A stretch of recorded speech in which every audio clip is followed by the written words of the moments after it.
এই জন্য দান, যজ্ঞ, তপস্যা এগুলির যে ফল তা চিরস্থায়ী নয়। এখন দেখছেন YouTube channel Nitai media live. আমরা মহামহা সৌভাগ্যে এই সাধু সঙ্গে হরিকথা শ্রবণের সৌভাগ্য প্রাপ্ত হলাম। ভাগবত বলেন, ভাগ্যদয়েন বহু জন্ম সমর্জিতেন সৎসঙ্গম চ লভ্যতে পুরুষই যদবৈ অজ্ঞান মোহকৃত অন্ধকার বিনাশন তথা উদয়ত ভাগ্যদয়েত বিবেক। খুব ধ্যান দিন, মানুষ যদি দান করে তবে এই দানের প্রতিদানে সে কিছু লাভ করতে পারে।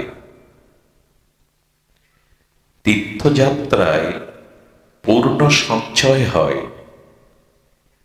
কিন্তু সেই পূর্ণ সুখ সমৃদ্ধি ভোগের দ্বারা ক্ষয় হয়। যাগযজ্ঞ, কর্মপ্রধান যাগযজ্ঞ করলে স্বর্গসুখ প্রাপ্ত হওয়া যায়, কিন্তু পূর্ণ ক্ষয়ে তাকে আবার এই মরজগতে আসতে হয়। এই জন্য দান, যাগ, যজ্ঞ, কর্ম এগুলি যে ফল প্রদান করে সেই ফল ক্ষণস্থায়ী। খুব ধ্যান দিন, অবশ্য এগুলির মহিমা আছে। দ্রৌপদী লজ্জা নিবারণের জন্য বিপদহরি শ্রী ভগবানকে স্মরণ করলেন। স্বয়ং ভগবান দ্বারকাধীশ বস্ত্র অবতার হয়ে দ্রৌপদীর লজ্জা নিবারণের হেতু তিনি বস্ত্র অবতার হয়ে দ্রৌপদীর অঙ্গকে বেষ্টন করে লজ্জা নিবারণ করলেন। আচ্ছা, আপনাদের একটা প্রশ্ন জাগে না? একটি সতীসাধ্বী রমণীর লজ্জা নিবারণের জন্য বস্ত্র অবতারে ভগবান তার লজ্জা নিবারণ করলেন, তো অন্য জগতের যত রমণী যখন তাদের এই অবস্থায় তারা ভগবানকে ডাকতে থাকে, তাদের লজ্জা নিবারণের জন্য ভগবান আসে না কেন?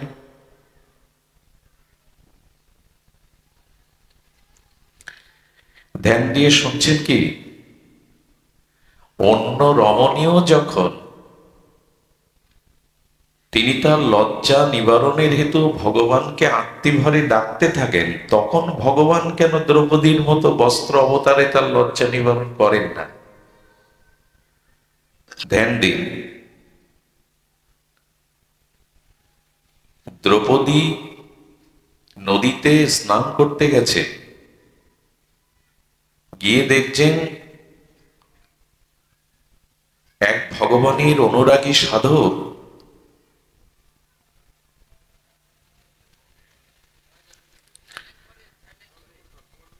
প্রবাহমান শীতল নদীর জলে ভগবানের স্তুতি, প্রার্থনা, আরাধনা করছিলেন। তো সেই আরাধনায় নদীর স্রোতে তার অঙ্গের বসনটি ভেসে যায়। এই ঋষি দেখছেন যে কূলে দাঁড়িয়ে আছে কুলবধূ রমণী, তাই কঠোর শীতকে উপেক্ষা করে তিনি উঠতে পারছেন না, বিবস্ত্র। দ্রৌপদী এই কারণ বুঝতে পেরে তার নূতন বস্ত্রখণ্ড আর্ধেক ফেড়ে নিলেন এবং স্রোতে ঋষির কাছে ভাসিয়ে দিলেন। ঋষি সেই বস্ত্র পরে তার লজ্জা নিবারণ করে যখন উঠে এলো, এই মহাত্মা প্রসন্ন দৃষ্টিতে হৃদয়ে আশীর্বাদ করলেন, যদি কখনো বস্ত্রের প্রয়োজন হয় ভগবান তোমাকে যোগাবে। দান না করলে আপনি পাবেন না। এই জন্য দান, যজ্ঞ, তপস্যা এগুলি যে ফল তা চিরস্থায়ী নয়। আরো যদি কামনা বাসনা নিয়ে করেন, সেগুলি সার্থকতাও খুব নাই। কি হচ্ছে এই বারবার শব্দযন্ত্র, এরকম নাড়িও না, জয় রাধে, এভাবে রেখে দাও, আর হাত দিও না বারবার। কি হয়েছে এখানে বলছেন, যাগ যজ্ঞ তপস্যা দান যদি বৃক্ষ হয়, সেই বৃক্ষের সার হলো বৃক্ষের রসময়ী, তুষ্টিকারক, পুষ্টিকারক, ক্ষুধা নিবৃত্তিকারক রসালো ফল। একটি বৃক্ষ বা গাছের সার্থকতা কিসে? ফলে তো। কারণ গাছের শাখা প্রশাখা পাতা এটি আস্বাদনযোগ্য, তো এটি আস্বাদন করে রস বা তুষ্টি বা পুষ্টি বা ক্ষুধা নিবৃত্তি হয় তো। অথচ ওই গাছ থেকে যে ফল হয়, সেই ফল উৎকৃষ্ট, আস্বাদ্য, তুষ্টিকারক, পুষ্টিকারক এবং ক্ষুধা নিবৃত্তি হয়। গাছের সার্থকতা তো ফল দানে। তেমনি যাগ যজ্ঞ কর্ম তীর্থ পর্যটন এগুলি যদি বৃক্ষ হয়, এই বৃক্ষের ফল হলো সাধু সঙ্গরূপ ফল। সাধু সঙ্গই হলো ফল।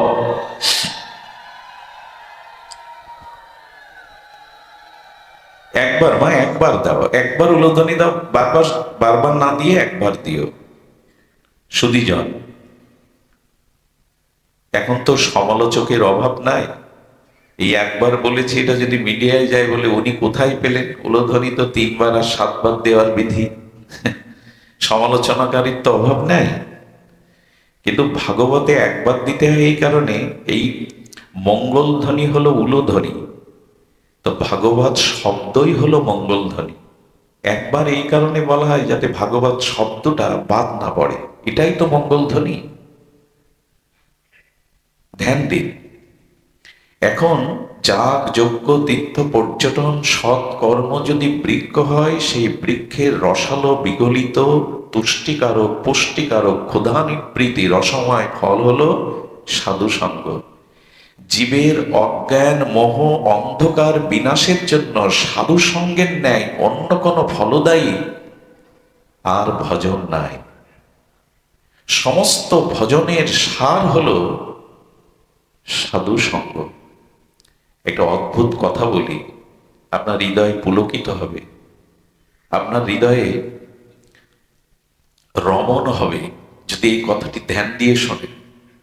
আচ্ছা, শক্ত বৃক্ষের মধ্যে ফুল আছে, ফুলের সৌন্দর্য আছে, ফুলের সুগন্ধ আছে, ফুলের মধ্যে মধুগন্ধ মধু আছে, কিন্তু ষড় ঋতুতে কি প্রকাশ হয় ফুল ফল সৌন্দর্য?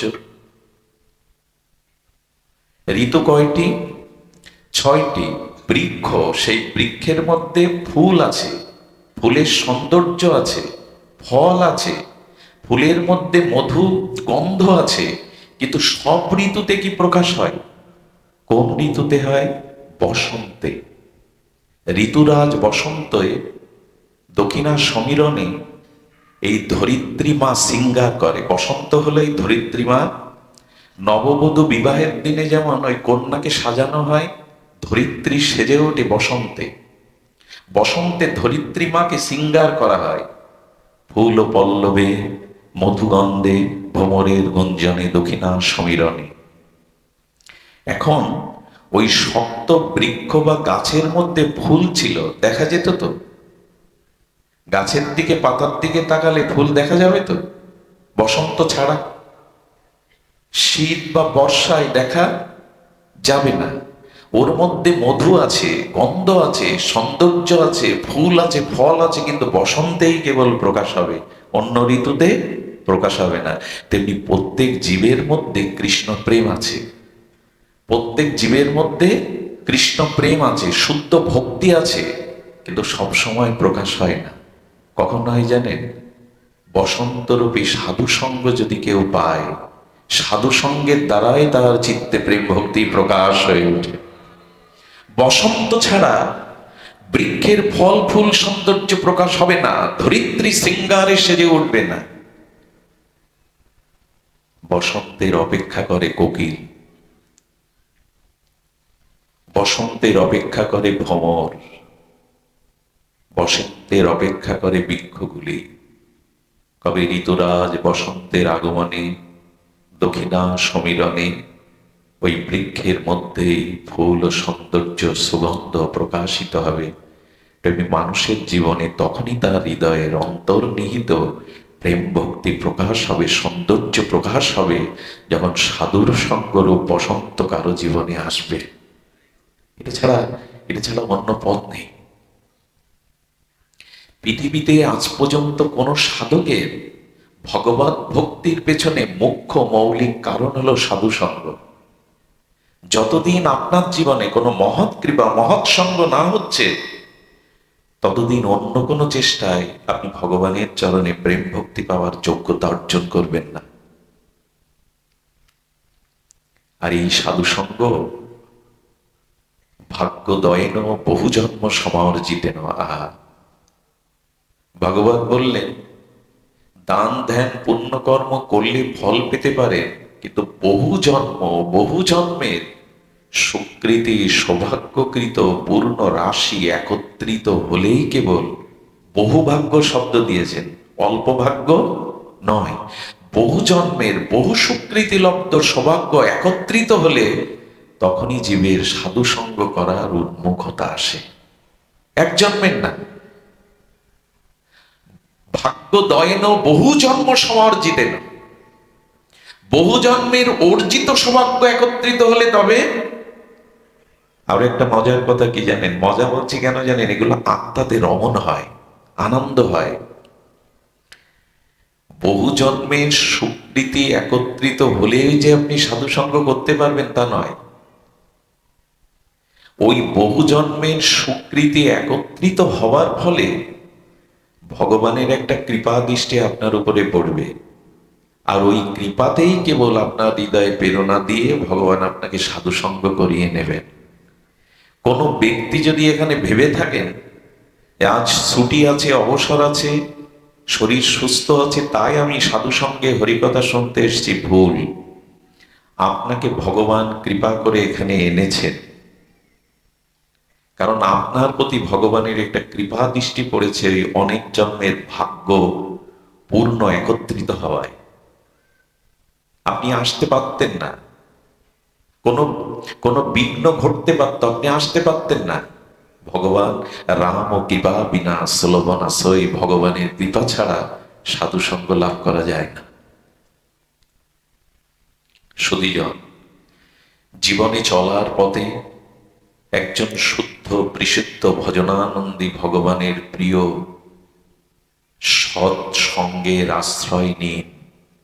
এছাড়া কৃপা ভক্তি মনুষ্য জীবন সফলতার অন্য কোনো মাধ্যম নেই। তার কারণ কি জানেন, এখানে শুনুন, চলভ্যতে যদি কেউ সাধু সঙ্গ লাভ করে তার ফল কি? এই যে আপনারা এসেছেন, আমি সাধু না হলে এর মধ্যে অনেক সাধু আছেন, ভগবানের প্রিয় ভক্ত আছে, এতে আপনি কি পাবেন? আজ খুব ধ্যান দিতে হবে, সাধু সঙ্গে কি লাভ হয়। বলছেন, অজ্ঞান মোহকৃত অন্ধকার বিনাশনা। বাবা বললেন, আমাদের জীবনে অজ্ঞানতা আছে, আমাদের জীবনে অন্ধকার আছে, আমাদের জীবনে মোহ আছে, আর এইগুলি সব বজায় থাকে বিবেক নেয় বিধায়।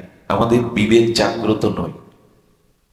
লক্ষ্য করুন, সূর্য উদয়ে রাতের অন্ধকার দূর হয়, আলো জ্বালিয়ে রাতের অন্ধকার দূর করা যাবে? পুরোপুরি যাবে? পাহাড়ে আগুন জ্বালিয়ে দিন, বন অঞ্চলগুলো আগুন ধরিয়ে দিন, পৃথিবীর সমস্ত আলোগুলো একসাথে জ্বালিয়ে দিন, ভোর হবে তো? সূর্য উদয় হলে অন্ধকার দূর হয়, তেমনি মানুষের বিবেক সাধু সঙ্গে ছাড়া জাগে না। ভাগ্য দয়ে তো বিবেক, ভাগবত সাধারণ নয়, সাক্ষাৎ ভগবানের অভিন্ন স্বরূপ, সর্ববেদান্ত সার এই ভাগবত। ভাগ্য দয়ে তো বিবেক, সাধু সঙ্গে কি পাবেন? বিবেক। বিবেকের কেন দরকার? ওই যে রাতের অন্ধকার সূর্যোদয় না হলে যাবে না, তেমনি আপনার আমার জীবনে অজ্ঞান, মোহ, অন্ধকার সাধু সঙ্গে ছাড়া যাবে না। বিবেক কাকে বলে? আমরা প্রায় দুটো শব্দ একসাথে ব্যবহার করি, বিবেক, বুদ্ধিমান ও বিবেকবান বলি না, বুদ্ধিমান, বিবেকবান। বুদ্ধি কাকে বলে? বুদ্ধির সংজ্ঞা কি? বুদ্ধি হলো জাগতিক বস্তু, পরিস্থিতি, ব্যক্তির থেকে যারা সুখ চায় এরা বুদ্ধিমান। খুব ধ্যান দিতে হবে, বস্তু, ব্যক্তি, পরিস্থিতি, পদার্থ থেকে যারা সুখ পেতে চায়, সুখী হতে চায়, এরা বুদ্ধিমান। তার মানে বাড়ি, গাড়ি, অর্থ সম্পত্তি, সুন্দরী রমণী, পদ, প্রতিষ্ঠা, এগুলো বুদ্ধিমানরাই জগতে বেশি পায়। দেখবেন 100 বিঘা জমি, 10-5টা পরিবহন, শহরে 2-4টে বাড়ি, এগুলি থাকলে আমরা তাকে বলি বুদ্ধিমান, তাই না? অনেক লেখাপড়া জানে, অনেক ধন সম্পত্তি অর্জন করেছে, আমরা স্বাভাবিকভাবে তাকে কি বলি? বোকা। কি বলি? বুদ্ধিমান। বস্তুর থেকে যারা সুখ আশা করে তারা বুদ্ধিমান। বস্তু মানে ওই যে অর্থ সম্পত্তি, পদ, প্রতিষ্ঠা, সুন্দরী রমণী, এর থেকে যারা সুখে আশা করে তাদের কি বলে? আপনারা একটু কথা বলুন, বললে সহজ হয়। কি বলে? বুদ্ধিমান। আর বস্তু পদার্থ থেকে যারা শান্তি বা সুখের আশা না করে ভগবান আর ভগবানের ভজন থেকেই শান্তির আশা করে, এরা বিবেকবান। শব্দ দুটির দিকে ধ্যান দিন।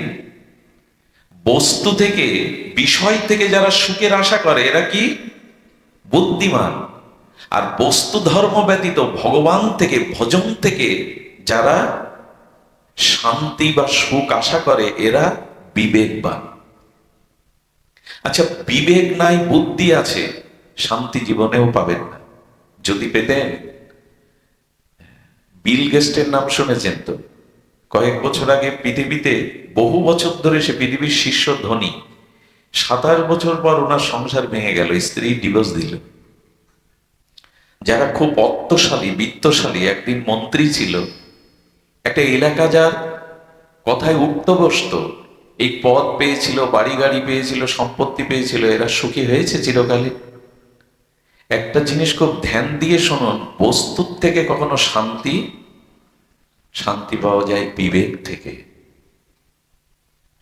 আচ্ছা, এখানে আপনার বাড়িতে আপনি নাই, সুখ দুগ্ধ ফেননিব শয্যায় নাই, এখানে কোনো আহার নাই, এখানে কোনো আত্মীয় স্বজনের সাথে আপনার বাক্যালাপ নাই, এইখানে এই পৌষের শীত উপেক্ষা করে মাটিতে বসেছেন, এখন যে শান্তিটা হৃদয়ে অনুভব করছেন, এটা স্ত্রী, পুত্র, ব্যবসা, টাকা পয়সা, খাওয়া দাওয়ার মধ্যে কি পেয়েছেন সারাদিন? কারণ কি? এইখানে সব থেকে কষ্টে বসেছেন আপনি, আহার নেই, বিছানা নেই, প্রিয়জন নেই, টাকা নেই, স্ত্রী পুত্রও কাছে নেই, মাটিতে বসেছেন আপনি, তৃষ্ণা লাগলে জলও চাইতে পারছেন না কারো কাছে। এই শীতের দিনে মাটিতে বসে, এখন এখানে যে পরিবেশ, এই পরিবেশ অন্য কোথাও বাজার ঘাটে অফিসে পাওয়া যাবে? বাড়িতে? এর কারণ কি? বস্তু থেকে মানুষের সুখ আসে না, প্রকৃত শান্তি আসে না, আসে বিবেক থেকে। এখানে এই যে 10 মিনিট হরিকথা শুরু হয়েছে, ইতিমধ্যে এই হরিকথার প্রতিটি অক্ষর রূপ ব্রহ্মশক্তি এই বাতাসকে, পরিবেশকে, আপনাদের হৃদয়কে বিবেক জাগিয়ে দিয়েছে। আর এই বিবেকের কারণেই এখানে শান্তি পাচ্ছেন আপনি। এই জন্য বুদ্ধিমান আর বিবেকবান এক জিনিস নয়। সাধু সঙ্গে যেটা পাওয়া যায়, ভাগ্য, বহু ভাগ্যের এই সাধু সঙ্গ প্রাপ্ত হলে শাস্ত্রে বলছেন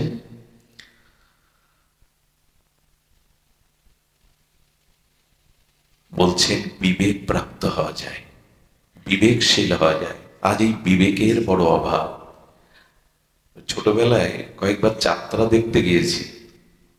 যাত্রায় দেখবেন মানুষকে বোঝানোর জন্য খুব প্যাথেটিক্স একটা সিনে বিবেক গেয়ে উঠত।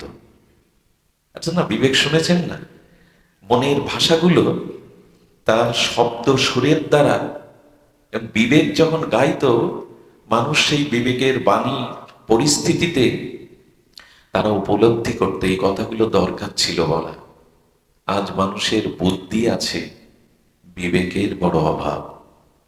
এজন্য সাধু সঙ্গে কি দেবে বলছে, অজ্ঞান অন্ধকার হেতুকৃত, অজ্ঞান মোহকৃত অন্ধকার বিনাশনা। এই বিবেক যদি জেগে যায়, অজ্ঞানত সূর্য উঠলে রাতের আধার দূর হয়। তখনই বিবেক জাগরিত হলে আপনার ভিতরে মোহ কাকে বলে? মার্মিক কথা। মোহ কাকে বলে জানেন? মোহ হলো যে বস্তু আমার অধিকারে নাই, যে বস্তু আমার আমার প্রাপ্ত নয়, যে বস্তুর অধিকার চর্চাটা আমার অনধিকার চর্চা, শাস্ত্র লঙ্ঘন, সেই বস্তুকে নিজের বলে দাবি করে ভোগ করতে চাওয়ার নাম মোহ। ঘুম যেন না আসে, একটু কৃপা করুন। ঘুম চোখ দেখলেই আমার পাঠ হারিয়ে যাবে, কৃপা করুন। আমি 4 ঘন্টার পথ অতিক্রম করে 1 সেকেন্ডও দাঁড়াইনি। আমি পারলে আপনাদের পারা উচিত। শুনুন, ঘুমাবেন না, ধ্যান দিন। মোহ কাকে বলে? রাবণের সামনে শূর্পণখা গিয়ে যখন নাক কান ছেদনের কথা বলছে, তখন সীতার রূপের মহিমা বলেছিলেন। কার রূপের মহিমা? মা জানকী জগৎলোককে সীতার রূপের মহিমা। আর রাবণ শূর্পণখার মুখে সীতার অপরূপ রূপ মাধুর্যের বর্ণনা শুনে মোহ এসে গেল, সীতা চাই। 5টি জিনিস থেকে একটু দূরে থাকবেন। আমার দিকে ধ্যান দিন, খুব মূল্যবান কথা। কয়টা জিনিস? আপনি আপনার জীবনে বিবেক জাগাতে পারবেন। আপনার আগামী জন্মের মৃত্যুর পরের পথটা আলোর পথ হবে, অন্ধকারের পথ হবে না। আপনি আমি শূকর কুকুরে হিংস্র জীব জন্তুতে সর্প কীট পতঙ্গে জন্মাবো না, যদি এই 5টি জিনিস ধ্যান দিতে পারেন। এই 5টি জিনিস আজ থেকে, এখন থেকে, এই মুহূর্তে প্রতিজ্ঞাপূর্বক একটু ত্যাগ করতে শিখেন। একদিনে হবে না, 1-2 মাসেও হবে না, ক্রমোন্নতিতে অভ্যাস করুন। সেটা হলো বৃথা ব্যর্থ চিন্তন, ব্যর্থ দর্শন, ব্যর্থ ভাষণ, ব্যর্থ ভ্রমণ। আর কটা হলো? ব্যর্থ চিন্তন, ব্যর্থ ভাষণ, ব্যর্থ দর্শন, আর ব্যর্থ ভ্রমণ, আর ব্যর্থ বাক্য। এই 5টি আপনার জীবন থেকে যদি ত্যাগ হয়, বিবেক উদয়ের দ্বারা মোহ অন্ধকার দূরীভূত হয়ে প্রেম ভক্তি লাভের যোগ্যতা অর্জন করবেন। প্রথমে বলি ব্যর্থ চিন্তন। আচ্ছা, চিন্তাটা কোথায় আসে? চোখে মুখে, রক্ত মাংসে? চিন্তা কোথায় আসে? মনে। বাহ, আপনারা তো ভাগবত জানেন। চিন্তা কোথায় আসে? সুখ দুঃখের ধর্মটা চোখে মুখে শরীরে হাত পায় না, মনে। সুখ দুঃখটা আসে কোথায়? মনে। এখন প্রশ্ন হলো, মন আপনার না আপনি মনের? একটু একটু ভেবে দেখুন তো, মন আপনার না আপনি মনের? খুব কঠিন হবে ভাবতে গেলে, কারণ চিন্তাশীল ব্যক্তি ভালো করেই জানেন মন আমার কথা মানেও না, শোনেও না। মন যদি আমার হতো, আমার বশে থাকতো, আমি যা বলতাম মন তাই শুনতো। কিন্তু অনন্ত জন্ম ধরে আমি মনের কথা শুনে বেড়াচ্ছি, মন আমার কথা। মন কার তাহলে? আপনারা বলছেন না মানে মন আপনাদের, আমার নাই মন। তার মানে মনকে আমরা বশ করতে পারিনি। আরেকটা জিনিস শুনুন, মন যদি নিজের বশে না আসে, অনন্ত জন্মেও আপনি মুক্তি পাবেন না। এই মনেই বন্ধন আর মনেই মুক্তি। কি বললাম? মনেই বন্ধন, মনেই মুক্তি। মনই সকল কিছুর নির্ণয় করে দেয়। বলে একই জিনিস বন্ধন আবার মুক্তি, একই জিনিস ওপরে ওঠায় নিচে নামায়, একই জিনিস জন্ম মৃত্যু চক্রে ঘোরায় আবার মুক্তি দিয়ে দেয়। একটা দৃষ্টান্ত দিয়েছেন আচার্যরা। তালা লাগাই না আমরা প্রতিদিন, তালাটা যখন এইভাবে মোড়া দিই তখন কি হয়? লেগে যায়। আর যখন এইভাবে মোড়া দিই, যাতে লাগালাম খুলতে অন্য চাবি লাগে কি? যে চাবিতে তালাটা বদ্ধ করলাম, উন্মুক্ত করতে খুলতে অন্য চাবি লাগে কি? বলে বাহ, এ তো মজার ভালো, একদিকে দিলে লাগে, একদিকে দিলে খোলে। তেমনি মন আপনাকে মুক্তি দিতে পারে, আবার অনন্তকাল সংসারে বেঁধে ফেলতে পারে। এই মন যতদিন আপনার না হচ্ছে, আপনি মনের হয়ে চলবেন, মুক্তি নেই, কল্যাণ নেই। এই সব সাধন ভজনের মূলে ওই একটাই বস্তু, বন্ধমুত্তৈব ইতি মনঃ। বন্ধন এবং মুক্তির কারণ মন। এই সম্পর্কে আমরা খুব বেশি খবর রাখি না। এখন এই ব্যর্থ চিন্তন আমাদের মনে হয়। ব্যর্থ চিন্তা কি? যে চিন্তা করে কোনো সার পাওয়া যাবে না। সারা জীবন সারা দিন মান কি চিন্তা করি আমরা? ব্যর্থ চিন্তায় দিন কাটে আমাদের। এই জন্য এই আসলে লক্ষ্য করবেন, চিতার আগুন মৃতকে গ্রাস করে নেয়, আগুন লাশটাকে, আর ব্যর্থ চিন্তা মানুষের সমস্ত সুকৃতি সৌভাগ্যকে গিলে খায় রাক্ষসের মতো। সমুদ্রে বা নদীতে পড়ে গেলে হাঙর কুমির যেমন চিবিয়ে চিবিয়ে খায়, রাত দিন আমাদের এই ব্যর্থ চিন্তা মানে সৎ বা ভগবত চিন্তা ব্যতীত এই জগতে যত ভোগ বাসনার চিন্তা, অহংকার কামনা বাসনার চিন্তা, এই সবগুলো ব্যর্থ চিন্তা। এই ব্যর্থ চিন্তার জায়গায় যেদিন ভগবত নাম রূপ লীলা চিন্তাটা রাখতে পারবেন, সেই দিন আপনি মুক্তির দুয়ারে যাত্রী হবেন, প্রকৃতি ভক্তির দুয়ারে যাত্রী হবেন। ব্যর্থ চিন্তা আপনাকে হাঙর কুমিরের মতো এই সংসারে কুরে করে খাচ্ছে। সুধীজন, এই ব্যর্থ চিন্তা এটি দূর করতে বলা হয়েছে। দ্বিতীয় হলো ব্যর্থ ভাষণ। ব্যর্থ ভাষণ কি জানেন? এখন ওই বাজারে যান, ওইখানে এই যে চায়ের দোকানে সিডি ফিট করা আছে, এক একজন 3-4 কাপ চা খেয়ে ফেলে। বিড়ির ধোঁয়াগুলো যারা ওর মধ্যে থাকে, তার এটো ধোঁয়াগুলো সব গায়ে গিয়ে পড়ে। ওইখানে গল্পগুলো কি হয়? চায়ের দোকানে, টলের দোকানে, রাস্তার মোড়ে।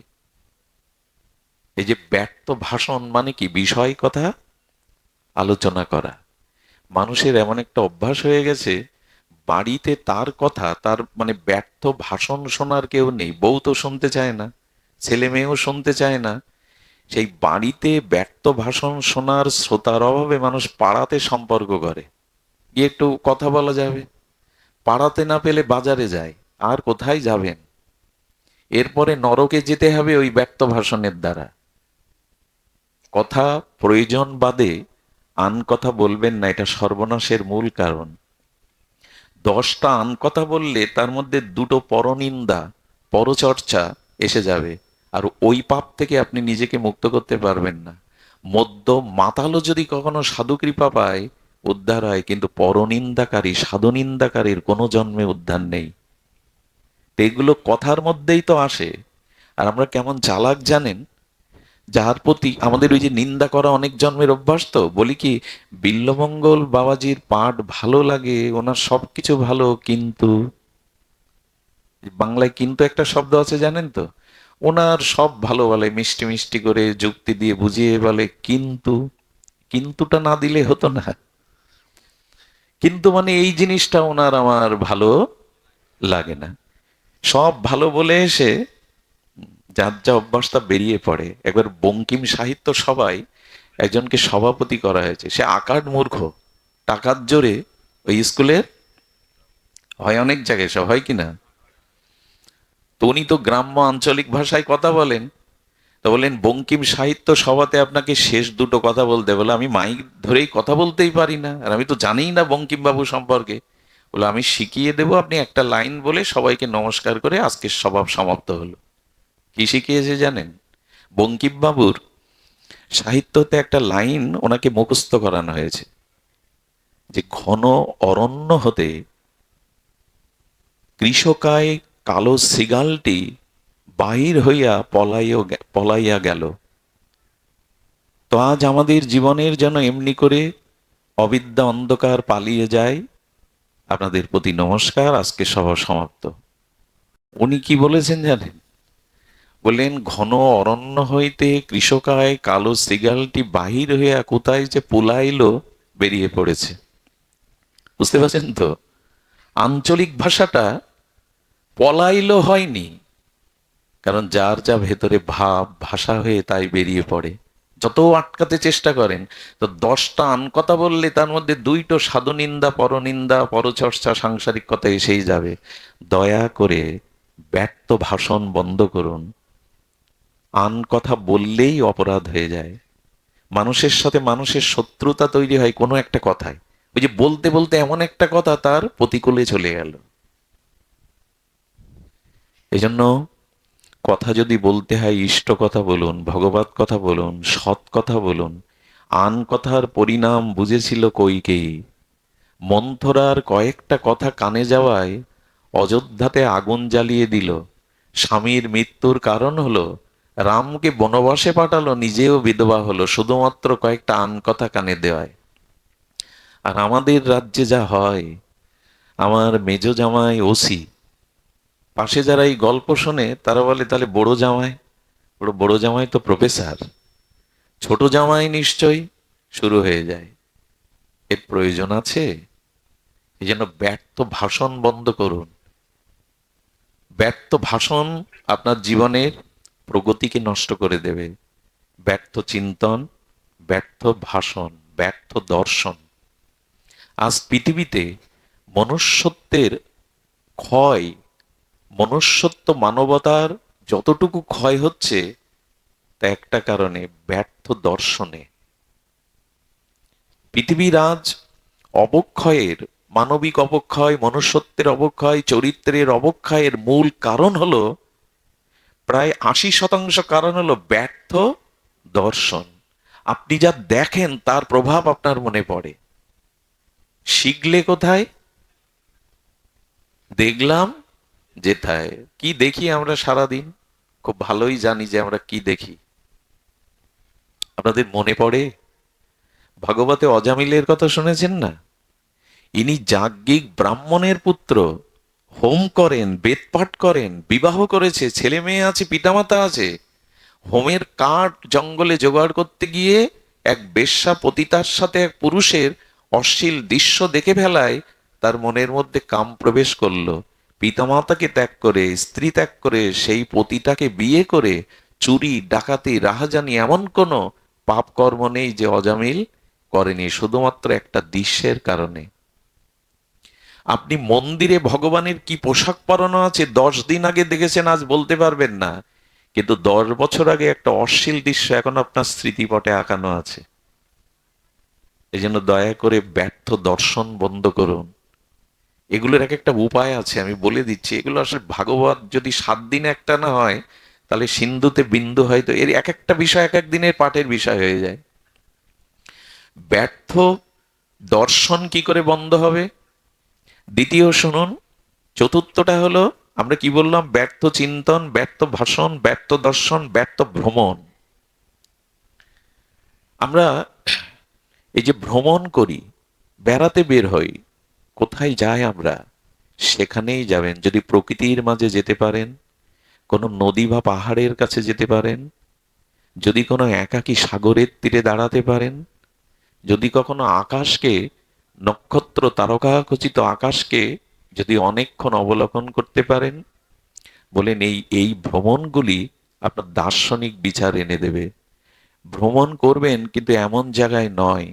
কি অবাক কাণ্ড জানেন?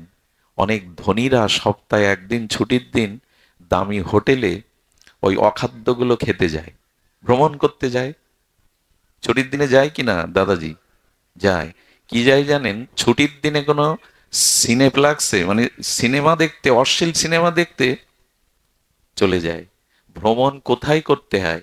নদীর পাশে গিয়ে দাঁড়ান, প্রকৃতির মধ্যে গিয়ে দাঁড়ান।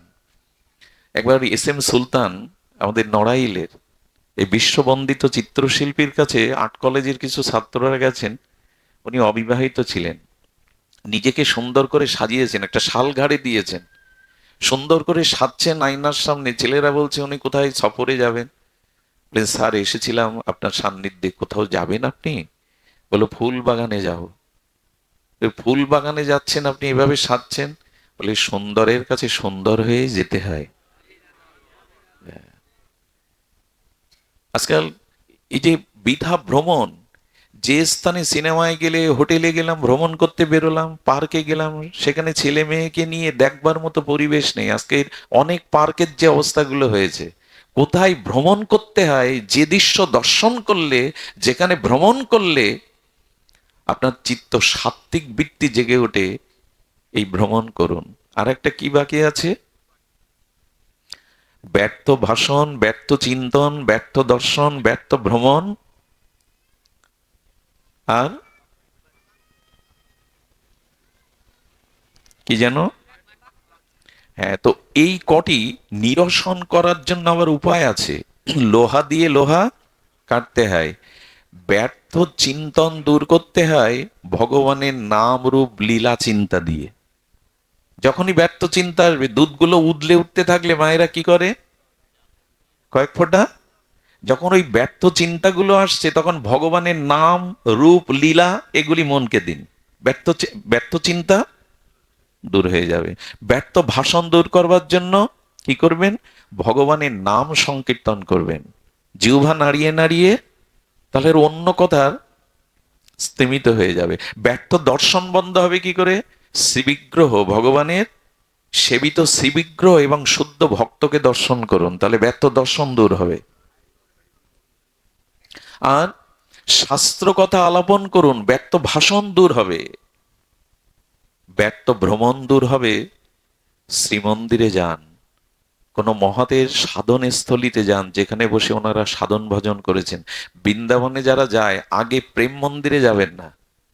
প্রেম মন্দিরটা অভূতপূর্ব দৃশ্যমান, সৌন্দর্যে ভরা। যাবেন, যাবেন না বলছে না, কিন্তু প্রথমে যাবেন না। কোথায় যাবেন জানেন? যেখানে রূপ সনাতন বসে বসে ভজন করেছেন। সে জায়গাগুলো এরকম পাথর দিয়ে বাঁধানো না, কিন্তু ওই পরিবেশে গেলে তাদের ভজন অনুভূতিগুলো আপনার হৃদয়কে স্পর্শ করবে। লোহা দিয়ে লোহা কাটুন,